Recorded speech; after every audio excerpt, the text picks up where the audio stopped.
Social മീഡിയയിലൊക്കെ എപ്പോഴും കാണുന്ന ഒരു ട്രോളാണ് ഞാൻ, അടുത്ത ഭക്തി സിനിമയായിട്ട് വരുന്നത്. എൻ്റെ പ്രശ്നം എന്താ വെച്ചാൽ ഞാൻ വളർന്ന സാഹചര്യം അതായിട്ടുണ്ടാവാം.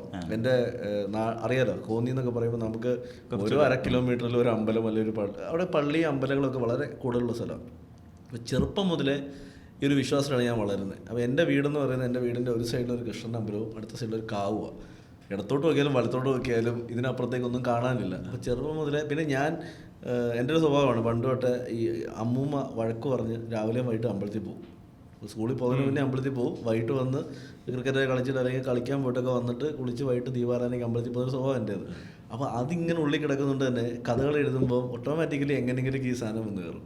അപ്പോൾ ഞാൻ എപ്പോഴും ഇപ്പം എൻ്റെ അടുത്ത് ചിലർ പറയും ഇത് തന്നെ പിടിക്കരുത്, നിങ്ങൾ മാസം ത്രില്ലറിലേക്കൊക്കെ തിരിച്ചു അങ്ങനത്തെ പടങ്ങളും ചെയ്യണം. അപ്പം ഞാനിതൊക്കെ എഴുതി തുടങ്ങിയാലും എങ്ങനെയെങ്കിലുമൊക്കെ കണക്ട് ചെയ്ത് എവിടെയെങ്കിലുമൊക്കെ ഒരു ഉത്സവം അമ്പലമൊക്കെ വരും.